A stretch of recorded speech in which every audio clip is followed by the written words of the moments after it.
Gottemukkala Vengala Rao sir రాజకీయ జీవితంలో Vengala Rao sir ఆయన రాజకీయ ప్రస్థానం అనేది ఎక్కడి నుంచి స్టార్ట్ చేసిండు, ఏ పార్టీలకు వెళ్ళి ఏ పార్టీలకు వచ్చిండు? కుకట్పల్లి టౌన్ కాంగ్రెస్ ప్రెసిడెంట్ గా ఇవన్నీ బాధ్యతలు నాకు పి జనార్దన్ రెడ్డి గారు.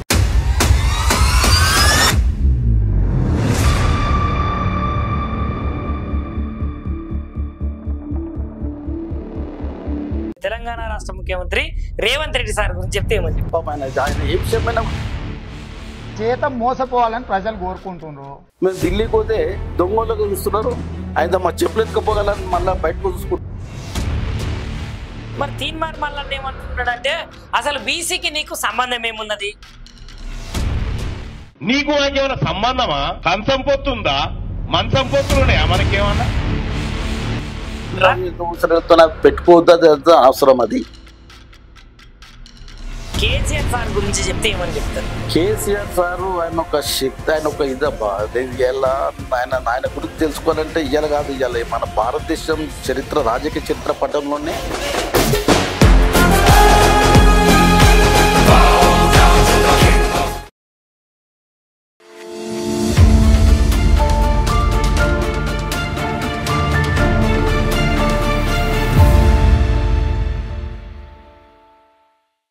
సార్ మనం ఒక ముచ్చట మాట్లాడుకుంటే గొట్టెముక్కల వెంగళరావు సార్ అంటే మరి నిజానికి చాలా పేరు ప్రసిద్ధిగాంచిన పేరు అని చెప్పొచ్చు సార్.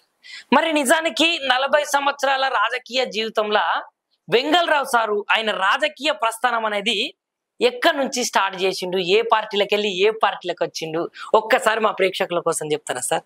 నేను రాజకీయంగా కుక్కట్పల్లి ప్రాంతంలో మా శాసనసభ్యులు పి జనార్దన్ రెడ్డి గారు ఉండే, స్వర్గీయ పి జనార్దన్ రెడ్డి గారు మాకు శాసనసభ్యులుగా ఉండే.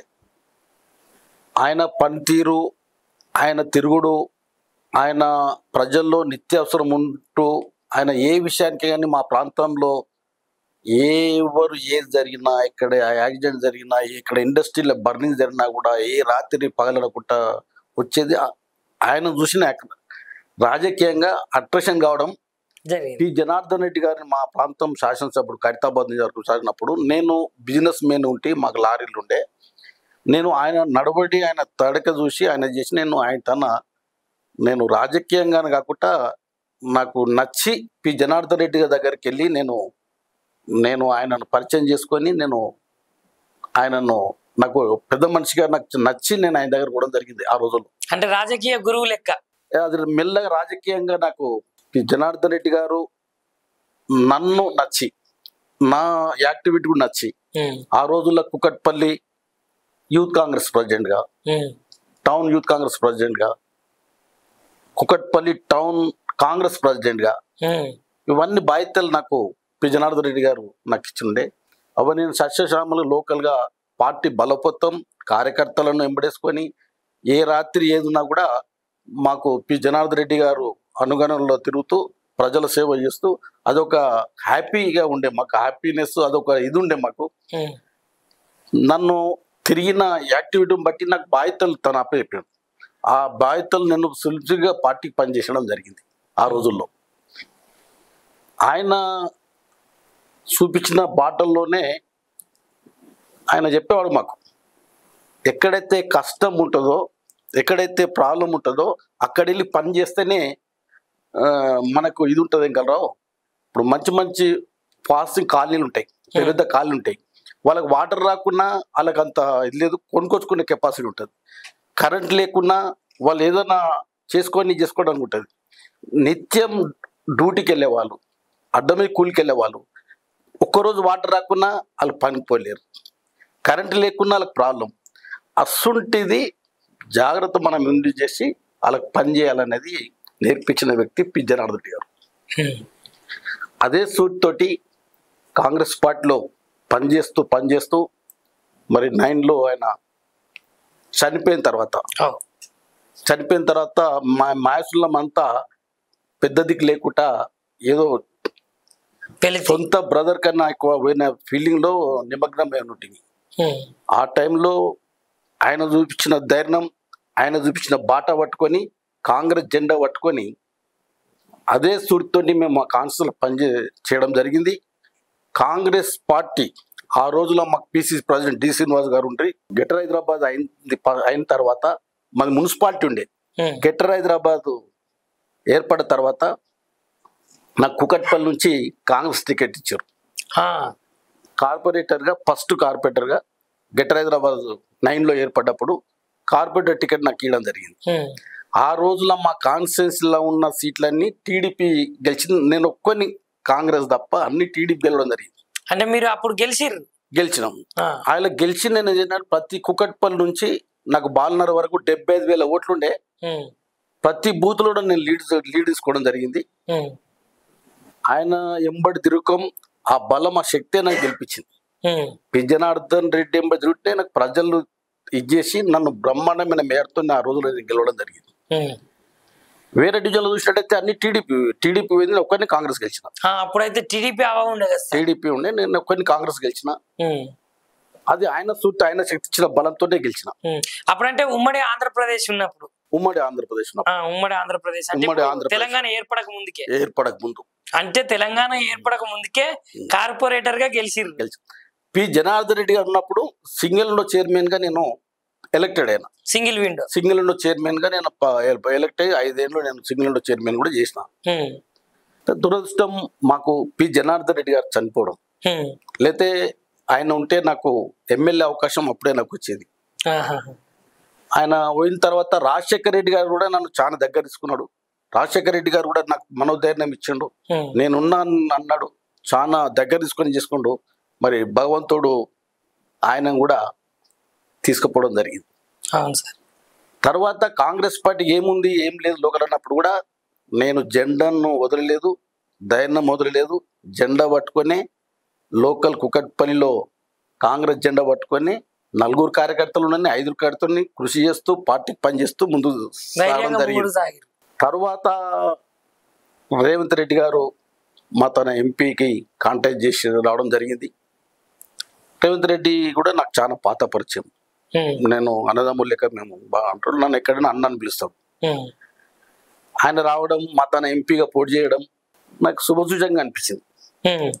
మళ్ళీ పాత రోజులు వస్తాయి కాంగ్రెస్ కానీ మనోధైర్యంతో రేవంత్ రెడ్డి గారికి రాత్రింబాలు మా కార్యకర్తలు మేము లీడర్ ప్రతి ఒక్కరం కూడా ఎర్లీ మార్నింగ్ వాకింగ్ వెళ్ళాలి కూడా వదలలేము. మేము క్యారేజ్లో 5 గంటలకు మాత్రం వాకింగ్ లో చాలా చేస్తుంటారు కాలనీలలో.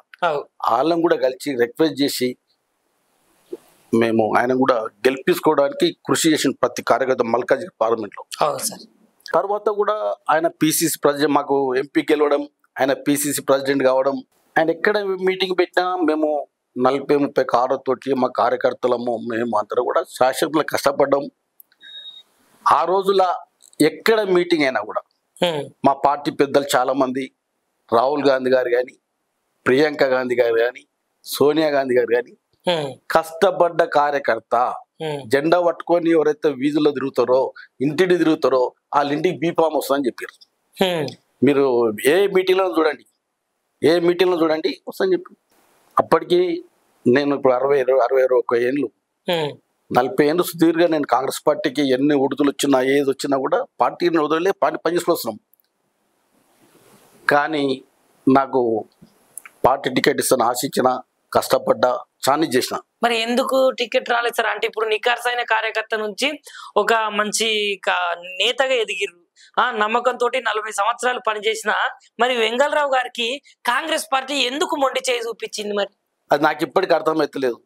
ఒక క్యాండిడేట్ ను, మాకు సంబంధం లేని క్యాండిడేట్ ను పొద్దున పట్టుకొచ్చి కడివేసి పొద్దుకి టికెట్ ఇచ్చేసి ఆయనకు.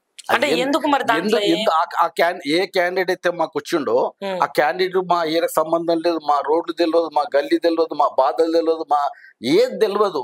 ఆయన తీసుకొచ్చి పోయి ఆయన ఒక ఏదైనా వార్డ్ నెంబర్ గెలిచిన వ్యక్తి కాదు, ఏదైనా ఒక ఫ్యామిలీ రాజకీయంగా ఎదిగినది అని కాదు, ఏదన్నా పబ్లిక్ ఫిగర్ అనే కాదు.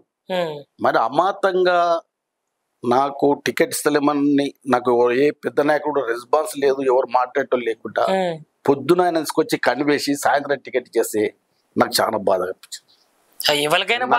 40 ఏళ్ళు సుదూరుగా ఇలా కార్యకర్తలను కాపాడుకోవాలంటే, 10 ఏళ్ళు మేము టీఆర్ఎస్ గవర్నమెంట్ లో ఉంటూ కార్యకర్తను కాపాడాలంటే మేము ఎంత కష్టపడ్డా ఎంత శ్రమ అన్నది ఇక భగవంతుడికి గుర్తు. అంత కష్టపడి అంత ఇచ్చేస్తే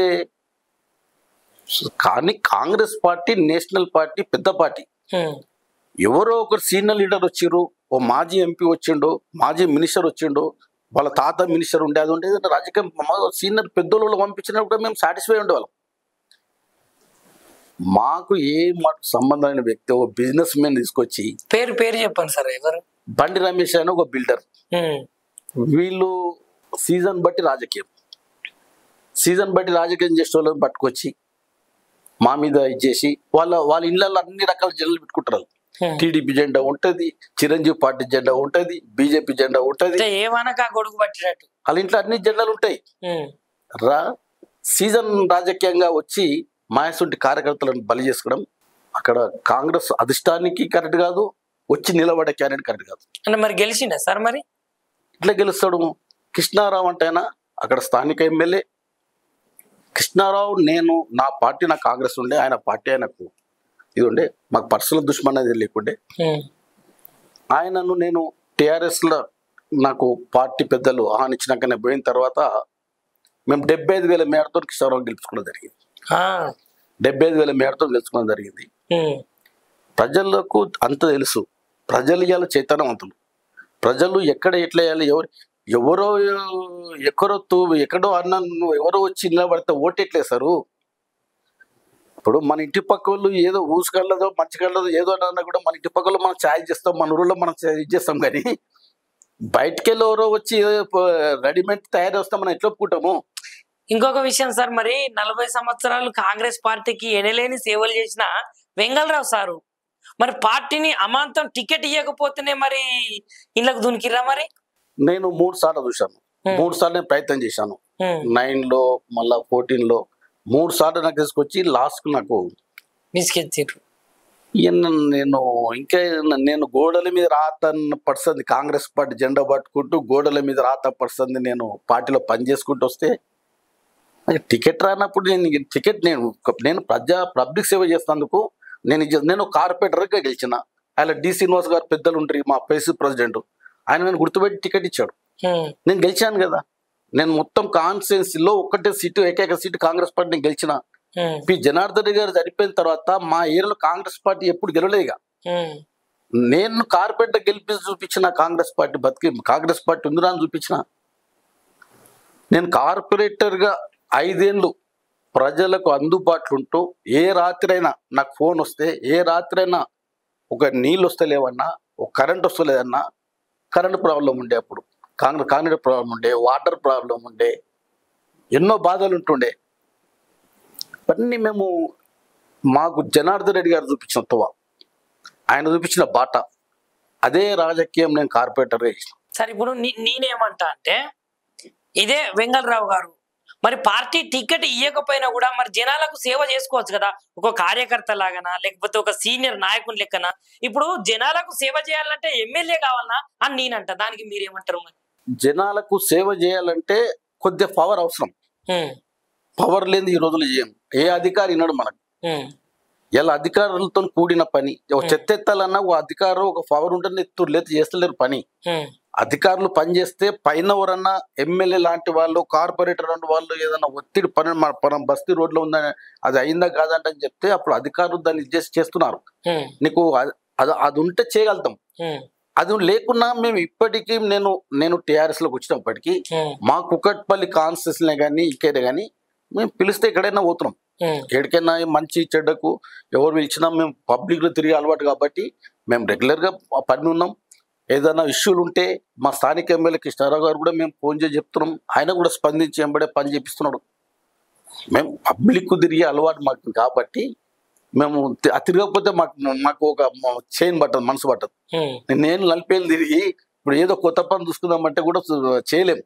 మరి ఇప్పుడు బీఆర్ఎస్ లకు వచ్చిన తర్వాత మళ్ళా అదే పవర్ మీకున్నదా? సేమ్ జనం అంతే ఆదరిస్తున్నారా, లేదంటే కాంగ్రెస్ కు తర్వాత బీఆర్ఎస్ కు ఏమైనా తేడాలు ఉన్నాయా? నాకు సింపథైజ్ పెరిగింది. నా ఎంబడి ఇప్పటికి మా కాంగ్రెస్ నాయకులు కార్యకర్తలు ప్రతి ఒక్కరు నన్ను అభినందిస్తారు.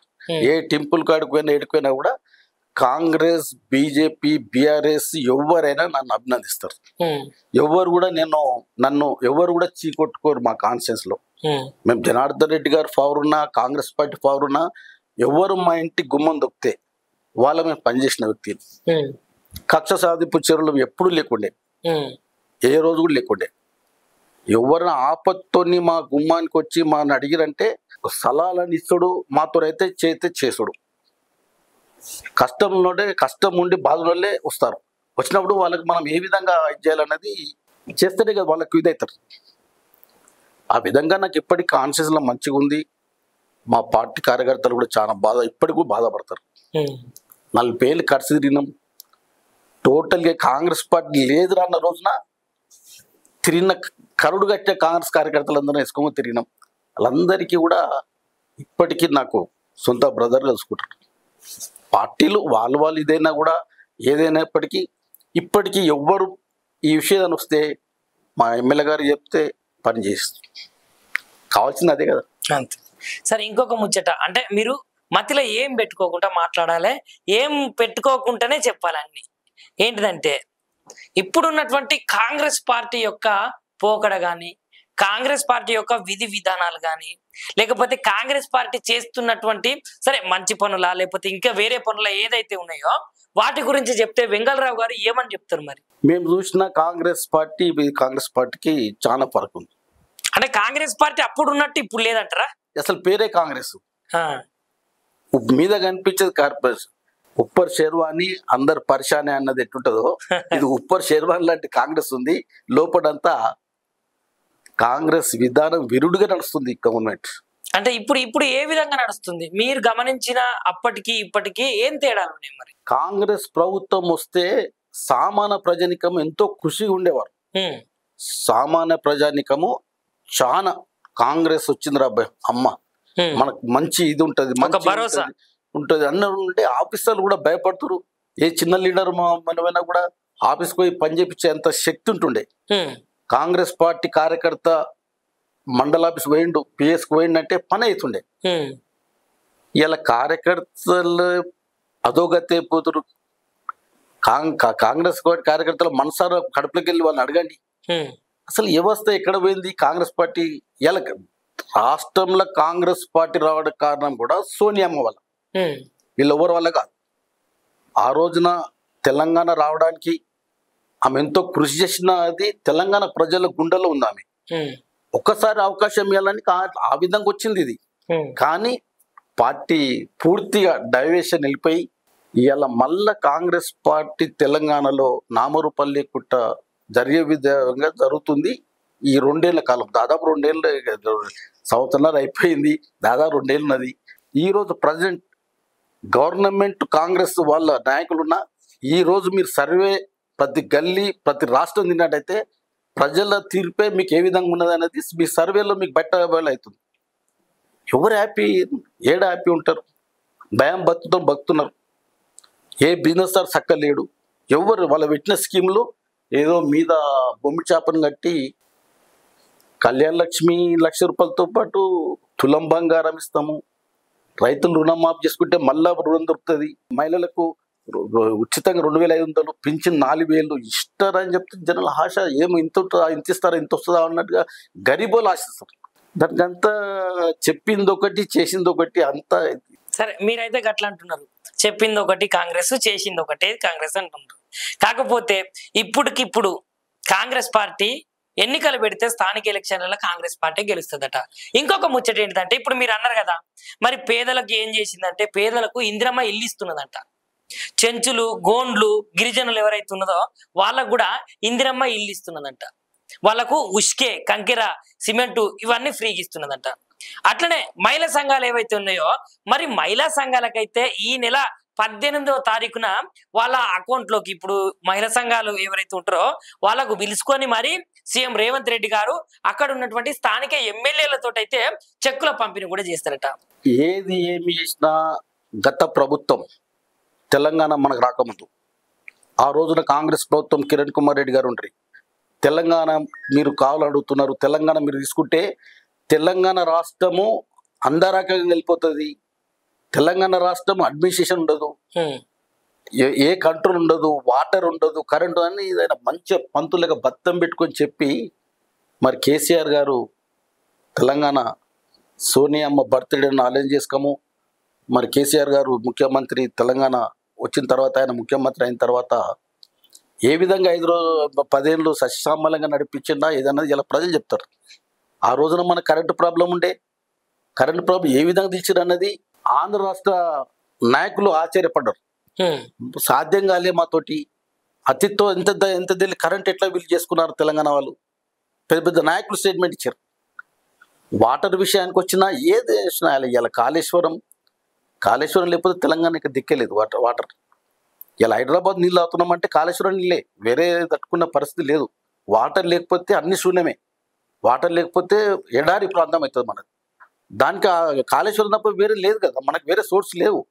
కృష్ణా ఉన్నంత వాటర్ అంతా కిందికి వెళ్ళిపోవడం వీళ్ళు, కానీ మనదంతా ఎడారి ప్రాంతం కదా. దానికి అంత పెద్ద ధైర్యం చేసినట్టే ఓన్లీ కాళేశ్వరం వాటర్ వల్ల భూగర్భాలు పెరిగి మా ఏరియాలో 2000 ఫీట్లు ఎదురు. అసొంటిది భూగర్భం కూడా నీళ్ళు కుషయి పైకి నీళ్ళు వచ్చినాయి. మరి అదే కాళేశ్వరంలో 1,00,000 కోట్ల అవినీతి జరిగిందని చెప్పేసి ఇటు కాంగ్రెస్ వాళ్ళు బీఆర్ఎస్ వాళ్ళను ఈడీ ముంగడి పిలుచుడు, విచారణకు పిలుచుడు, ఆ ఇంజనీరింగ్ లెవెల్ ఉన్నారో వాళ్ళని పిలుచుడు, కేసీఆర్ గారిని హరీష్ రావు గారిని బీజేపీ పార్టీ నుంచి ఈటల రాజేందర్ గారిని కూడా మరి కాళేశ్వరం మీద మీరేనయ్యా అవినీతి చేసింది, అవినీతి చేసిరా చేయలేదా అని చెప్తున్నారు. మీరేమో కాళేశ్వరం మీద ఇవి బతుకుతున్నారు, ఇప్పుడు హైదరాబాద్ కు నీళ్ళు వస్తున్నాయి మేము బతుకుతున్నాము అట్లా ఇట్లా అని చెప్తున్నారు. మరి ఇంత వచ్చినాయి కాబట్టి మరి అంత అవినీతి జరిగిందా అని నేను అడుగుతున్నా, మీరేమంటారు? ఇప్పుడు ఒక దాదాపు 420 వాళ్ళు వాగ్దానాలు చేశారు కాంగ్రెస్ అధికారం రాకముందు. లెక్కలేని వాగ్దానాలు చేశారు. ఆ పేరు కూడా ఫిగర్ 420గా కరెక్ట్ గా కలిసింది. ఆ వాగ్దానాల్లో ఫిల్ఫిల్ చేయలేమని గుర్తు. అవన్నీ కాక మరి గత ప్రభుత్వం బురద చల్లాలంటే అది 1,00,000 కోట్ల వర్కే కాదు, అది 1,00,000 కోట్ల వర్క్ అని చెప్తారు. సరే అది ఏదేమైనా ఇలా ప్రజలు గమనిస్తున్నారు. చాతగాని ప్రభుత్వం ఇది ఒక సెటిల్మెంట్ ప్రభుత్వం. ఒక లగేజ్ అంటే బుల్డోజర్తో నడిపిస్తారు గవర్నమెంట్. ఈ బుల్డోజర్ ప్రభుత్వం గత ప్రభుత్వాన్ని బురద చల్లాలి, వాళ్ళు చేసిన పనులను ఫెయిల్ చేయాలి. కాళేశ్వరంలో ఇదయింది, ఇవి రకరకాల ఇదైన బురదలను ఎత్తుకున్నారే కానీ ఇలా ప్రజలందరూ చైతన్యవంతులు. ప్రతి పౌరుని దగ్గర ఒక ఫోన్ ఉంది. ప్రతి ఒక్కరికి ఫోన్ ఇవ్వాలి. పేపర్ చదవాలి ఎవరు చెప్పే అవసరం లేదు. ప్రతి ఒక్కరి మీరు ఊళ్ళలో వెళ్ళండి, ఏ రైతులు పట్టుకొని అడగండి. మీరు 100 మంది రైతుల్లో 90 మంది రైతులు కేసీఆర్ అని చెప్తారు.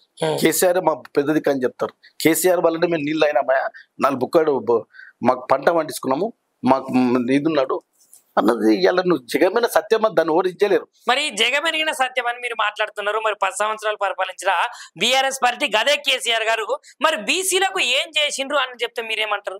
ఆయన ఇదేనా బీసీ విధానం, ఆయన ఆ రోజు కన్నా ఆయన కూడా బీసీకి ఏదో పర్సెంటేజ్ అప్పుడు ఆ టైంలో కూడా ఆయన పెంచడం జరిగింది.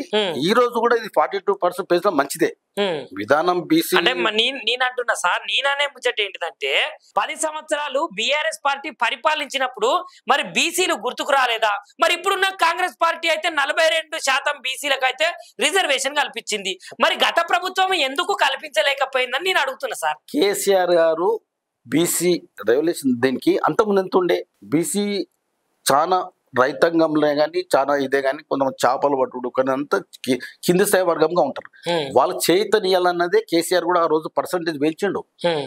తర్వాత ఇప్పుడు వీళ్ళు 42% అది శుభసూచకం. ఎందుకంటే ఈ బీసీ అన్న వాళ్ళు కింది స్థాయి, ఇప్పుడు గోల్డ్రన్ మేపని చేపలు పట్టని ఇప్పుడు మంగళ్ షాప్ ఇవన్నీ వ్యవస్థ కింది స్థాయి మన ఊరాలు చూసుకున్నట్టయితే ఇది ఉంటారు. వీళ్ళందరినీ పై చేయడానికి 42% చేసడం మంచిదే.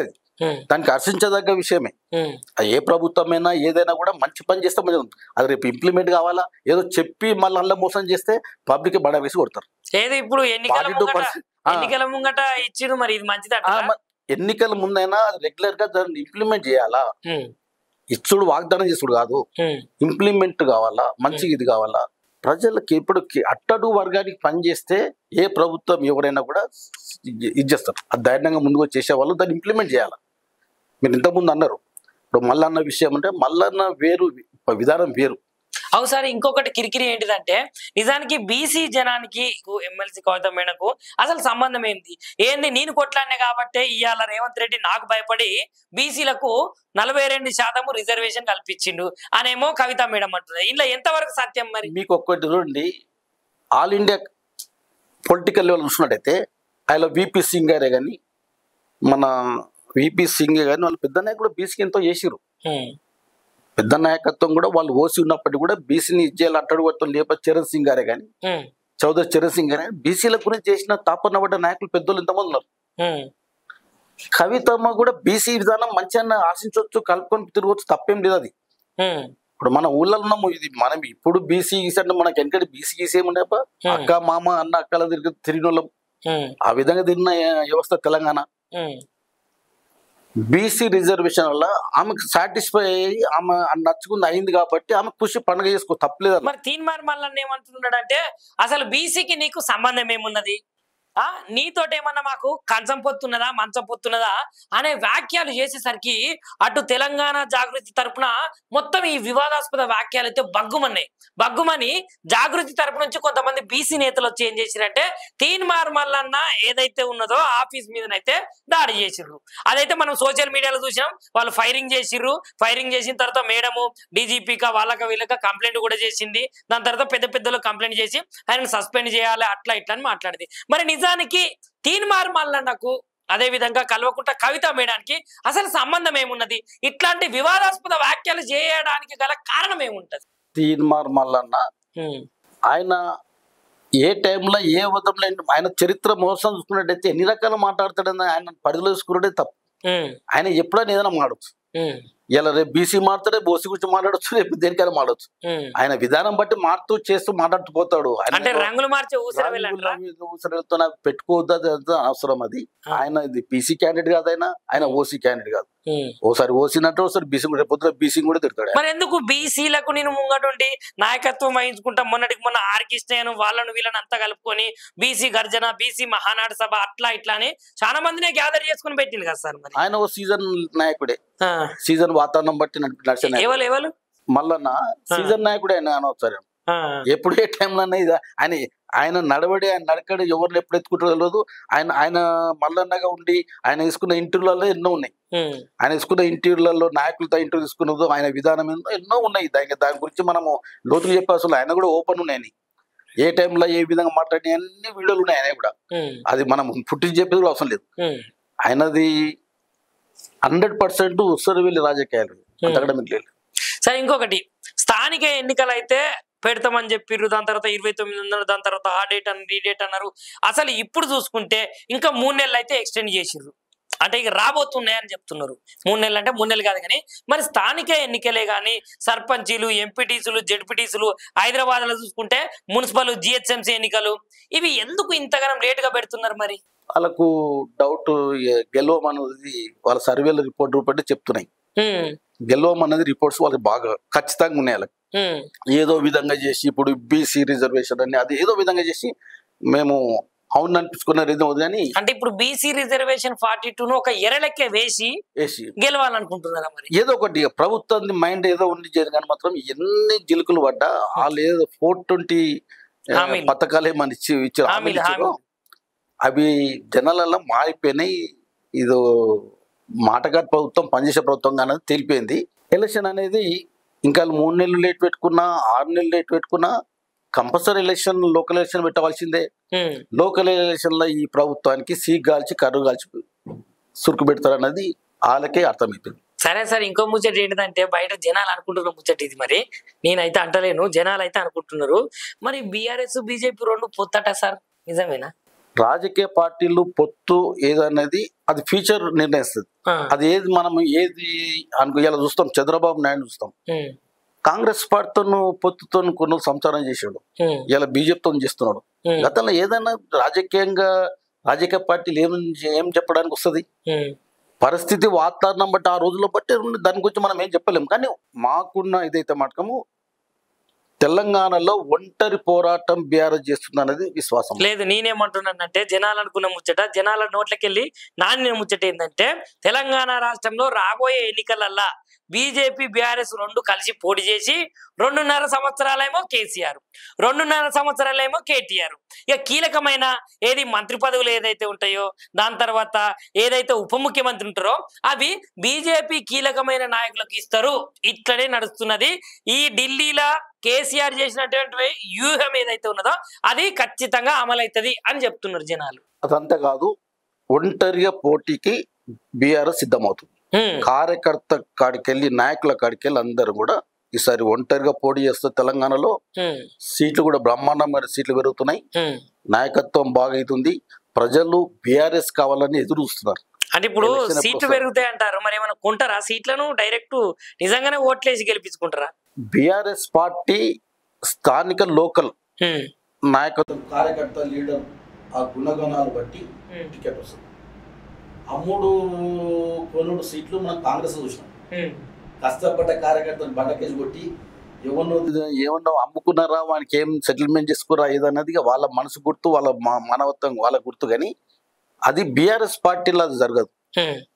అక్కడ స్థానిక ఉపయోగ వ్యక్తి ఆ క్యాండిడేట్ పెడితే అక్కడ మనకు ప్రజలు దగ్గర తీసుకుంటారా లేదా, పార్టీ కూడా మంచిగా ఉంటారా లేదా, అన్ని విధాలు ఇచ్చేసే అప్పుడు క్యాండిడేట్ను వాళ్ళు ఇచ్చేస్తారు. ఈ రోజు పరిస్థితి ఎవరికైతే బీఫామ్ వస్తుందో అందరు ఇవ్వాల, 100 సీట్లు ఇవ్వాల. తెలంగాణలో బీఆర్ఎస్ పార్టీ గెలవబోతుంది, అది జగన్ సత్యం. సార్ ఆఖరిగా ఒక ముచ్చట సార్, కేసీఆర్ సార్ గురించి చెప్తే ఏమని చెప్తారు? కేసీఆర్ సారు ఆయన ఒక శక్తి, ఆయన ఒక ఇదబ్బా. ఇలా ఆయన గురించి తెలుసుకోవాలంటే ఇవాళ కాదు, ఇవాళ మన భారతదేశం చరిత్ర, రాజకీయ చరిత్ర పటంలోనే ఒక పెద్ద నాయకుడు ఆయన. తెలంగాణ ఇష్యూ ఎప్పటి ఇష్యూ అది, నేను పుట్టినప్పుడు ఇష్యూ అది. నేను పుట్టినప్పుడు తెలంగాణ ఇష్యూను పెద్ద పెద్ద నాయకులు, పెద్ద పెద్ద కార్యకర్తలు, ఎంతో మంది బలిదానమైన తెలంగాణ. నెహ్రూ కాలం అప్పటిని కూడా మన తెలంగాణ సపరేట్ ఉన్నప్పటికీ వాళ్ళదన్న ఆంధ్ర తెలంగాణ కలిసేటప్పుడు కూడా పెద్దల ఒప్పందం రాసుకొని ఎప్పుడు ఇష్టం లేకపోతే అప్పుడు వెళ్ళిపోతాన్న విధం ఆనొచ్చి తెలంగాణ విధానం, తెలంగాణలో ఉన్న తెలంగాణలో ఉన్న వ్యక్తిత్వం, ఆంధ్రప్రదేశ్ వ్యక్తిత్వం చాలా ఫరక్. జర వాళ్ళు 2 అడుగులు ఎక్కువ ఇషారు ఉంటారు, జర మన 2 అడుగులు ఇషారు తక్కువ ఏం లేదు. కానీ మన దాంట్లో ఇది కలియుక్తం ఉండదు, కుల మత భేదాలు మన ఉండవు. మన ఎవరు ఇంటి పక్కన ఎవరు ఏదున్నా కూడా అక్క బావ అన్న అన్నట్టు తిరిగిన వ్యవస్థ మేము చూసినాం కళ్ళారు. ఆంధ్ర సోపతి అయిన తర్వాతనే కులాల బర్నింగ్ వచ్చింది. మన దగ్గర కులాలు ఎక్కడి, కులాలు అనేది మాకు తెలియదు అసలు. ఈయన ఎస్సీ ఎస్టీ అందరు కలిసి తిరుగుతుంది, అందరు కలిసి పొలం కొత్తుటి, అందరం కలిసి ఈత కొడతాం కొత్తుటి, అందరం కలిసి మామిడి పళ్ళు తిప్పుకుంటా కొత్తుటి. అన్న పెద్దన్న చిన్న లెక్క నేను చాలా మందిని నేను అత్తమ్మ అక్క అన్న పిలిచేవాళ్ళం. కులం అనేది అసలు లేదు, కులం అనేది ఎప్పుడు వచ్చి మనకు రుద్దిరాలి. సార్ ఇంకోటి, రేవంత్ రెడ్డి గారి గురించి చెప్తే, తెలంగాణ రాష్ట్ర ముఖ్యమంత్రి రేవంత్ రెడ్డి సార్ గురించి చెప్తే ఏమని చెప్తారు? రేవంత్ రెడ్డి అన్న ఆయన అన్ని నిజాలే చెప్పాడు. ఆయన ఒక న్యూస్ లో ఏమి చెప్పిండు అసలు, ఏమన్నాడు? ప్రజలు మాతో మోసపోతారు రెడీ ఉన్నారు, మేము అబద్ధాలు చెప్పక తప్పదని. ఆయన అబద్ధాలు చెప్పకముందే ఈ న్యూస్ చెప్పాడు. మేము ఎట్లా అబద్ధాలు చెప్పక తప్పదు, ప్రజలు మా చేతిలో మోసపోతే తప్పదు అని ఇంటర్వ్యూలో చెప్పిండు. పాప ఆయన ఏ విషయమైనా కలిపి టకటగా చెప్పేస్తాడు. మొన్న కూడా ఒక లాస్ట్ న్యూస్ చూసినట్టయితే, మేము ఢిల్లీకి పోతే దొంగలుగా చూస్తున్నారు, అయితే మా చెప్పులు ఎత్తుకపోగలని మళ్ళీ బయటకు చూసుకుంటారు, ఆ విధంగా తయారైపోయింది అనేది కూడా ఆయన కడుపులో ఏం పెట్టుకో పాప. అంటే కుల్ల ఏదున్నా పరిస్థితిని బట్టి చెప్పేస్తారు. వాగ్దానాలు చేయకముందు చెప్పిండు ప్రజలు మాత్రం మోసపోతారని, మేము వాగ్దానాలు చెప్పక తప్పదు, చెప్పిన వాగ్దానాలు చెప్పినా ప్రజలు మోసపోయారు అనేది రిజల్ట్. నేను చెప్పింది కరెక్టే కదన్నట్టు ఉంటుంది. ఆయన తెలంగాణ ప్రజానికానికి గొట్టెముక్కల వెంగళరావు గారు చెప్పదలుచుకుంటే ఏమని చెప్తారు సార్? తెలంగాణ ప్రజానికానికి కష్టపడి తెలంగాణ తెచ్చుకున్న రాష్ట్రం అన్ని విధాలుగా సశ్రమలుగా 10 ఏళ్ళు కేసీఆర్ ఆధ్వర్యంలో నీటి విషయమే కానీ, కరెంటు విషయం కానీ, రైతు బంధువుల విషయమే కానీ, నానా రకాల అందరికీ విధంగా సస్యశ్యామలంగా 10 ఏళ్ళు నడిచింది. ఇప్పుడు కూడా ఇంకా అంతకంటే మంచి నడుస్తాన్ని ఆశించి కాంగ్రెస్ పార్టీ ప్రభుత్వం తీసుకోవడం జరిగింది. కానీ వితిన్ 1.5 year 2 yearsనే వీళ్ళు చేయలేరు. కేసీఆర్ పథకాలు కూడా ఇంకా మూలపడే విధంగా ఉంది. కాబట్టి ఎప్పుడు ఎలక్షన్ వచ్చినా, ఎనీ టైం లోకల్ ఎలక్షన్ రాని ఏ ఎలక్షన్ వచ్చినా ఇవాళ రాష్ట్రం బీఆర్ఎస్ పార్టీకి పట్టం కట్టడానికి సిద్ధం ఉన్నారు. ఎప్పుడు కేసీఆర్ రావాలి, ఎప్పుడు ఇది గెలవాలనేది ప్రజల మొక్కల ఆకర్షణ కనిపిస్తుంది. ఈ నుంచి ఏ ఎలక్షన్ కానీ ప్రభుత్వాలు దొడ్డుదారిని గెలిచే ప్రయత్నాలు చేస్తారు తప్ప ప్రజలను 100% ఇలా బీఆర్ఎస్ ప్రభుత్వం కోరుకుంటారు. ఏ విధమైన ఇలా మళ్ళా చంద్రబాబు వచ్చి ఇక్కడ మేము పవన్ కళ్యాణ్ మేము వచ్చి ఏదో ఇక్కడ మేము మా కూటమి ఏర్పడి మళ్ళీ తెలంగాణను ఏదో చేస్తామన్నా కలలు కంటారు. కానీ ఆ కళలు ఏవైనా ఇది కావు. ఏది ఏమైనప్పటికీ బీఆర్ఎస్ పార్టీ తెలంగాణ రాష్ట్రం మళ్ళా వస్తుంది. మళ్ళీ తెలంగాణ రాష్ట్రము మంచి సస్యశ్యామలకు దారితీసే విధంగా రాబోయే రోజులు ఉంటాయి. ఈ 2 నెలలు అయితే కష్టకాలం అని చెప్పుకోవచ్చు. ఈ ప్రభుత్వం ఉన్న రోజులైతే ప్రజల కష్టకాలమే. మళ్ళీ మంచి మన కాలం రావాలంటే ఈ ప్రభుత్వం ఉన్న ఈ కష్టం మోయవలసింది. తెలుసో తెలియకో ఓటు గుద్దిరు, ఆ బరువు ప్రజలు మోస్తున్నారు. ఇప్పుడు మళ్ళీ ఎదురు చూస్తున్నారు టీఆర్ఎస్.